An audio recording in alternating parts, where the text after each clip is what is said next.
Hola querido, qué alegría poder hablar una vez más contigo para comentar la lección número 4 para el 23 de enero del año 2021. El título es interesante, por las malas. Nosotros los seres humanos tenemos una expresión que dice, si no es por las buenas, será por las malas. Si no es por amor, será por la fuerza. Bueno, esa es una expresión bien humana. Quiere decir, se nos acaba la paciencia, entró la ira, Si no es por las buenas, es por las malas. Y a veces cuando pensamos en Dios, pensamos desde nuestra perspectiva humana en esa actitud divina. Eso no existe, querido. Dios es amor, Dios es misericordia. Dios es fuente de toda bondad. El problema es que Dios tiene su territorio, el territorio del amor, de la misericordia, de la vida, de la sabiduría, de las bendiciones. Si tú permaneces en ese territorio, pues las bendiciones te alcanzan, la vida te alcanza, tienes sabiduría. Es un terreno maravilloso, es el terreno de la plena felicidad. Infelizmente el pecado hizo separación entre nosotros y Dios. El pecado nos arrastra de Dios. Y al arrastrarnos de Dios, fuera de Dios, nos arrastra fuera del territorio de la bendición. Y este es el territorio del dolor, de la injusticia, de la violencia, del desamor, del orgullo, del pecado, de los vicios, la miseria, en fin. Aquí hay muerte, aquí no es una muerte instantánea, es una muerte en gerundio. Morir muriendo, lentamente vas muriendo. Pero me vas a decir, pero pastor, yo conozco mucha gente que está en el territorio de la bendición y también sufre. Claro, pues querido, porque vivimos en un mundo de dolor, un mundo castigado por el pecado. Pero cuando Cristo venga eso acabará. Ahora, aunque los hijos de Dios que están en el territorio de la bendición sean atacados por el dolor no los desespera, no los destruye, no los mata. Y hay otra cosa, el dolor puede durar un día, 2 días, pero siempre habrá un amanecer nuevo, un mañana mejor. Entonces no te desesperes. Pero en la lección de esta semana vamos a ver que el pueblo, Dios habló muchas veces a su pueblo, una vez y otra vez y otra vez. En los capítulos 7, 8, 9, 10, 11, hasta el 12 se habla del reinado del rey Acaz, las advertencias para Acaz, pero pues el rey era incrédulo, no confiaba en las promesas divinas. Y tal es el rey, tal es el pueblo, tal es el sacerdote, tal es el pueblo. Entonces el pueblo también era un pueblo pagano, estaba en la iglesia todos los sábados, iba al ritual, ofrecía sacrificio, pero todo era mero formalismo, no vivían una vida real, auténtica, personal, de comunión con Cristo. Lo peor que te puede pasar es vivir el cristianismo corporativo. Oh, querido, esa palabra horrible, cristianismo corporativo. No, tienes que vivir el cristianismo individual, no corporativo. No tienes que esconderte en la iglesia. No, si la iglesia anda bien, no, eres tú el que tienes que andar bien. Eres tú el que tienes que volver los ojos a Dios.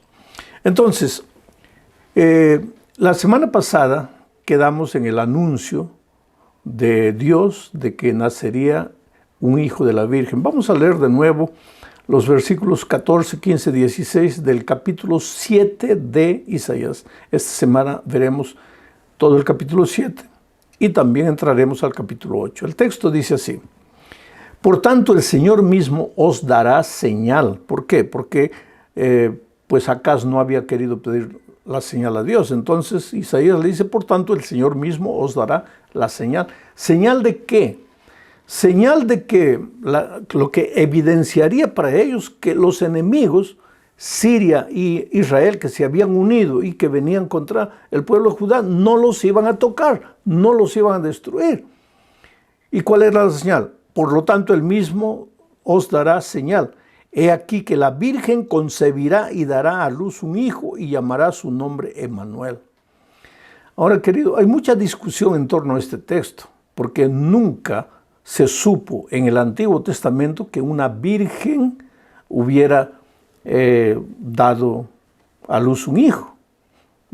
El único caso que nosotros sabemos es el de María, la sierva de Dios, que concibió por obra del Espíritu Santo al Señor Jesucristo. El Señor Jesucristo no fue hijo de hombres, no tuvo participación humana, fue un milagro del Espíritu Santo. Dios se hizo carne conforme a la profecía, conforme a la promesa divina para alcanzar al ser humano en su desesperación. En el Antiguo Testamento no se conoce de ninguna virgen, pero nosotros sabemos que este texto se refería a María. ¿Por qué? Porque Mateo lo menciona, Mateo lo dice. Mateo usa este texto para referirse al nacimiento del Señor Jesucristo. Y entonces la Biblia se complementa. El Nuevo Testamento es el cumplimiento del Antiguo Testamento. Esta virgen era María y este hijo era Jesús. Pero la profecía era interesante, voy a repetir, porque no era solo la promesa del hijo. Dice, por tanto, el Señor mismo os dará señal, he aquí que la virgen concebirá y dará a luz un hijo y llamará su nombre Emmanuel. Ahora sigue. Comerá mantequilla y miel hasta que sepa desechar lo malo y lo bueno. Porque antes que el niño sepa desechar lo malo y escoger lo bueno, la tierra de los dos reyes que tú temes será abandonada. Interesante. Esta profecía fue presentada al rey Acaz. ¿Por qué? Porque estaba con miedo de que Siria se había juntado con Israel. Peca y el rey de Siria se habían juntado y venían contra él. Entonces Dios le manda el mensaje a través de Isaías al rey Acaz para no temer, pero el rey no cree en la promesa. Entonces Isaías le dice, pues Dios te va a dar la señal de que su palabra es permanente, que tus enemigos no te van a derrotar. Y la señal es que una virgen dará a luz. Y ese niño no tendrá una edad como para definir lo que es bueno, lo que es malo. ¿A los cuántos años un niño puede decir lo que es bueno, lo que es malo? Tal vez a los 3, 4 años. Y la profecía decía, cuando el niño ya sepa distinguir lo bueno y lo malo, tus enemigos, esos dos tizones humeantes, ya habrán desaparecido. Y efectivamente fue así. Poco tiempo después de esta profecía, Asiria ya no existía. Israel ya había sido llevado cautivo. ¿Por qué? Siria ya no existía. Israel ya había sido llevado. Rezín y Peca, los reyes sirios y de Israel, estaban derrotados porque los asirios de Babilonia habían venido y los habían derrotado. Pero querido, esta profecía es interesante porque ahora sigo leyendo el versículo 18. Cuando llegue ese día, el Señor llamará con un silbido a la mosca que está al final de los ríos de Egipto y a la abeja que está en la tierra de Asiria. Aquí figuradamente se está refiriendo a los egipcios como la mosca y a los asirios como la abeja. Abejas y moscas inundarán esta tierra. Quiere decir, los asirios vendrían del este y los del sur subirían los egipcios. ¿Para qué? Para destruir al pueblo de Judá. Versículo 19. Y estas vendrán, moscas y abejas, estas vendrán y acamparán en todos los valles desiertos y en las grietas de las piedras y en todos los zarzales y en todas las matas. O sea, los enemigos, los ejércitos enemigos harían una destrucción completa en el pueblo de Judá. Cuando llegue ese día, dice el versículo 20, el Señor traerá al rey de Asiria que habita al otro lado del río y ese rey será como una navaja alquilada. Y aquí ya se está refiriendo a Nabucodonosor. Ese rey será como una navaja alquilada con la cual les rapará la cabeza y el pelo de los pies y hasta la barba. Cuando llegue ese día, quien críe una vaca y 2 ovejas comerá mantequilla, pues será mucha la leche que le darán. Sí, quien quede con vida en el país ciertamente comerá miel y mantequilla. Cuando llegue ese día, El campo donde había 1000 vides con valor de 1000 monedas de plata será un campo de espinos y cardos. Irán allá con arcos y flechas, porque toda la tierra estará llena de espinos y cardos. Por temor de los espinos y cardos, nadie irá a ninguno de los montes antes cultivados con azada, porque solo servirán como pastizales de bueyes para que los ganados los pisoteen. O sea, ¿qué es lo que está haciendo Dios aquí? Dios envía a Isaías a hablar con el rey Acaz, porque el rey Acaz, pagano, idólatra, adorador de dioses falsos, se había apartado de Dios y estaba llevando a la ruina al pueblo de Judá. Ahora venían los sirios unidos con los de Israel a atacarlos, y Judá estaba desesperada, temblando como árboles cuando soplados por el viento. Pero Dios le manda un mensaje de esperanza. Sin embargo, el rey no cree, no confía. Dios le anuncia la solución en un niño que nacerá de una virgen. Le dice que cuando ese niño estará pequeñito todavía, sus enemigos ya habrán sido destruidos, pero el rey no cree. El rey está de ojo en Asiria, de Babilonia, queriendo que tal vez ellos me van a ayudar para enfrentar a estos enemigos que vienen. Pero Dios le dice, no, no confíes en los hombres, confía en mí. Sin embargo, pues el rey de Judá no cree, no confía en Dios. Entonces Dios le profetiza a través de Isaías. Le dice, tú estás mirando a Babilonia, tú estás mirando a Asiria como la posible solución para la invasión de estos dos enemigos, que son tizones humeantes para mí. Pues te digo una cosa, va a llegar un día en que ese Babilonia a quien tú estás mirando, queriendo que te ayude, va a venir y te va a destruir. Del sur los egipcios van a invadir tus tierras, pero el que te va a hacer daño mismo son las abejas de Babilonia. Ellos van a venir, van a inundar tu tierra, van a dejar todo desolado, pero mi remanente, mi pueblo fiel, comerá leche y miel. La tierra que fluye leche y miel, esa expresión se refiere a las bendiciones de Dios. ¿Qué es lo que Dios está queriendo decir? Hijo, en este mundo el dolor puede tocar a todos los seres humanos, inclusive a los cristianos. Pero mis hijos finalmente comerán leche y miel. Abriré las ventanas de los cielos, derramaré bendiciones hasta que sobreabunden. Oh querido, no te desesperes. Y ahora esto que te digo no es palabra bonita de predicador. ¿Tú crees que yo no he pasado por momentos difíciles en mi vida? Yo como ministro, tanto en mi obra ministerial como en mi vida personal, yo tengo una esposa, yo tengo hijos y hoy día yo tengo nietos. ¿Tú crees que yo no me preocupo por ellos? Que no hay momentos en que a veces veo a un miembro de mi familia cometiendo o tomando decisiones equivocadas. ¿Y qué hago yo? Sufro. Quiere decir, para mí la vida no es un mar de rosas, como no lo es para ti. Yo también tengo que pagar los biles todas las semanas, las cuentas, en fin, todos los meses. Pero ¿qué es lo que Dios te está diciendo? Hijo, mientras vivas en este mundo, pues puede venir el viento de aquí, el viento de allá, el enemigo de aquí, el enemigo, el otro se puede asociar con el otro, te pueden amenazar. Pero tú confía en mí. ¿Acaso no he hecho que una virgen haga nacer un niño? Y ese niño es Emmanuel, Dios contigo, yo nunca te dejo.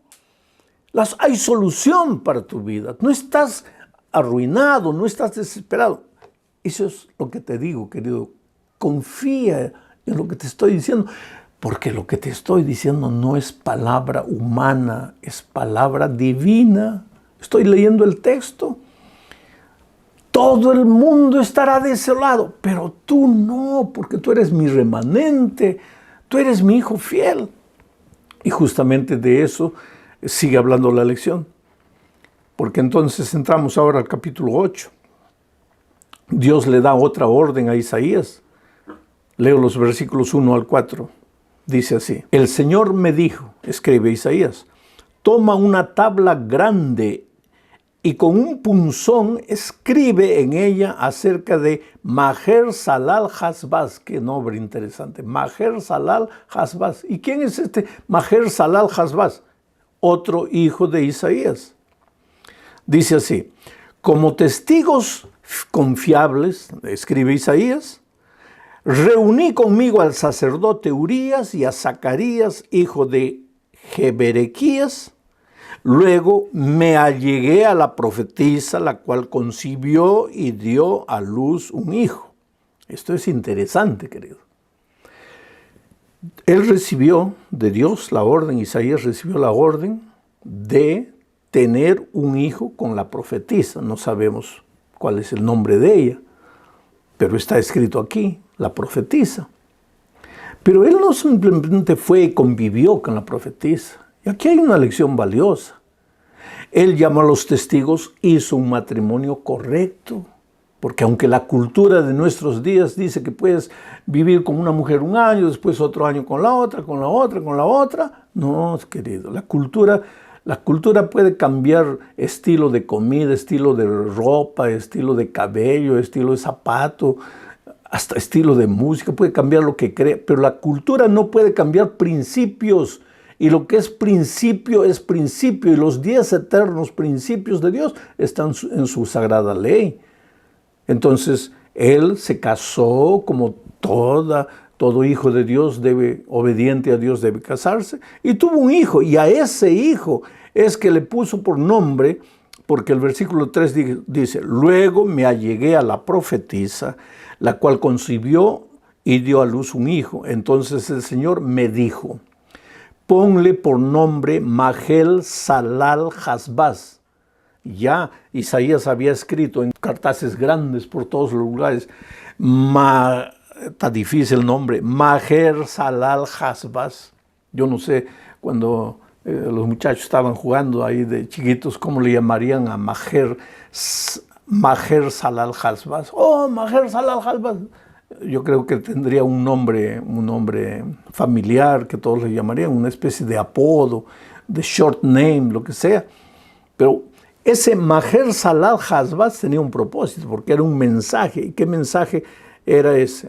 El mensaje. Porque antes que el niño sepa decir Padre mío, ese niño, y Madre mía, antes que diga, la riqueza de Damasco y los despojos de Samaria serán llevados ante el rey de Asiria. Una vez más viene la promesa de Dios.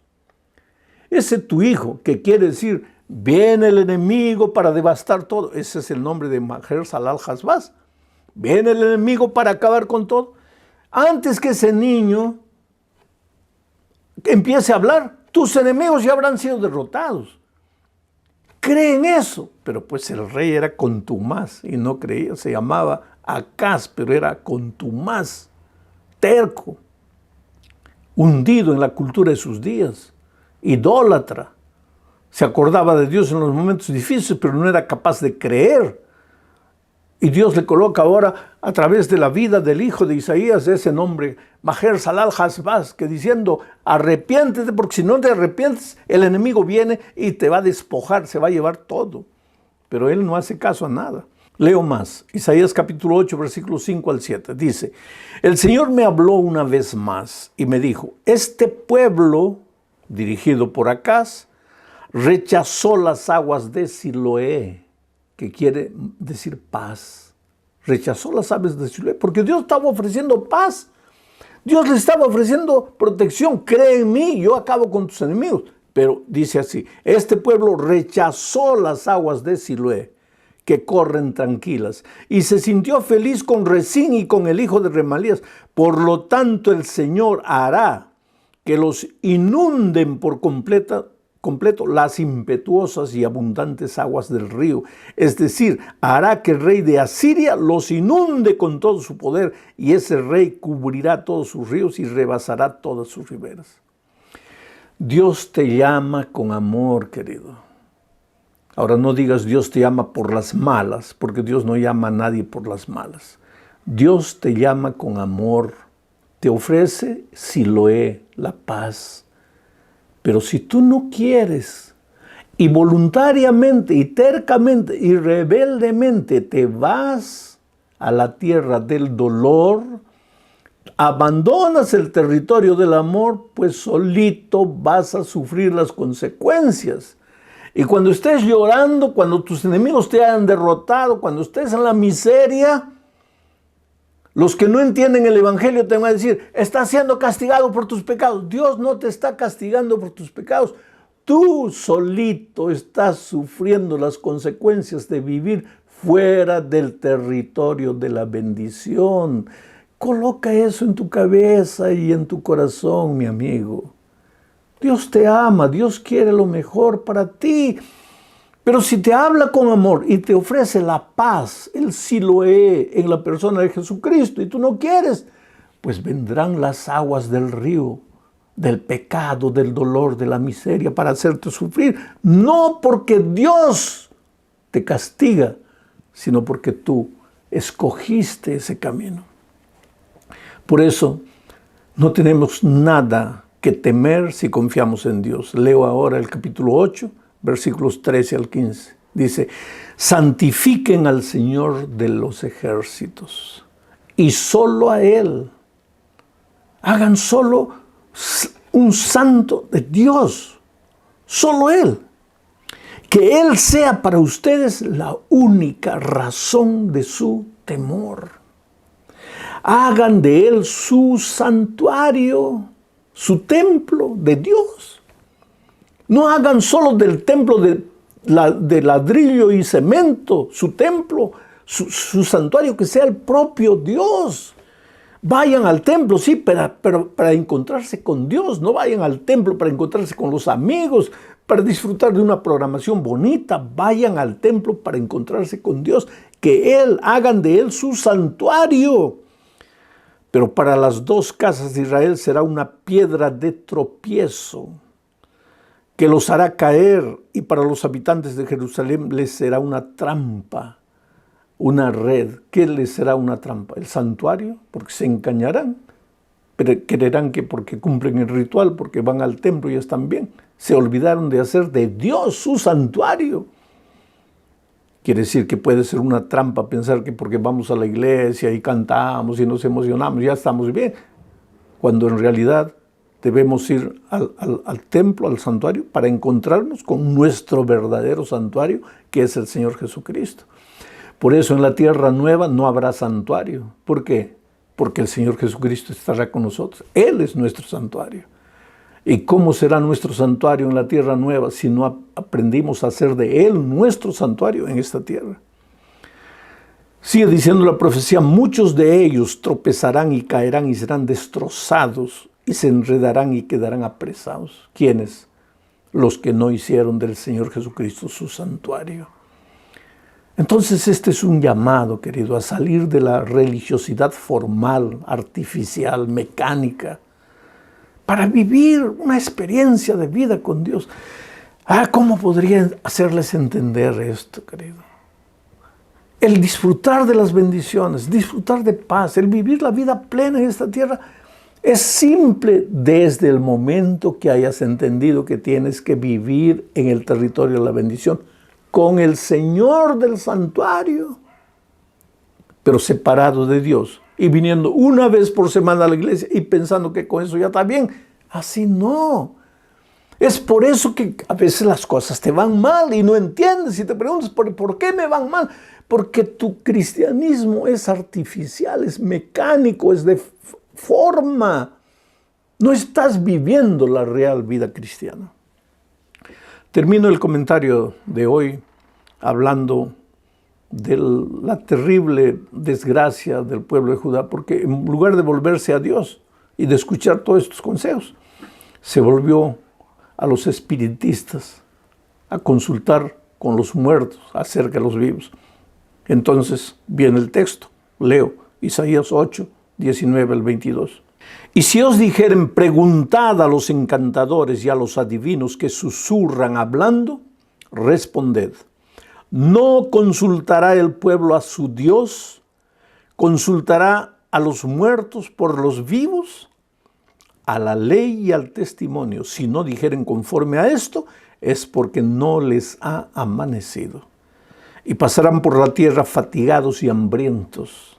Y acontecerá que teniendo hambre se enojarán y maldecirán a su rey y a su Dios, levantando el rostro en alto. Y mirarán a la tierra, y aquí tribulación y tinieblas, oscuridad y angustia, y serán sumidos en las tinieblas. Quiere decir, ven a Dios, consulta a Dios. ¿Por qué tienes que estar consultando a la astrología, a las estrellas, a los cristales, a las aguas o a los espíritus de los muertos? ¿Por qué? Ven a Dios, consulta a Dios. Y si no lo haces, pues pasarás hambre, pasarás necesidad, maldecirás a tu rey, a tu propio Dios. ¿Y qué pasará? Estarás envuelto en oscuridad y no encontrarás nunca el camino. Entonces ven a Dios. Entrégate a Dios. Cuando digo entrégate a Dios, estoy hablando, aprende a vivir una vida de comunión personal con Cristo. Estudia la Biblia todos los días, ora a Dios y sale y busca una persona para traerla a Jesucristo. Dios te ama, querido. Si en este momento estás triste por algún motivo, quiero decirte que Dios te ama. Él va a venir y va a enjugar tu lágrima y va a colocar su mano en tu corazón y se va a depositar en la frente el beso de su perdón y de su paz. Acepta a Jesús. Un abrazo.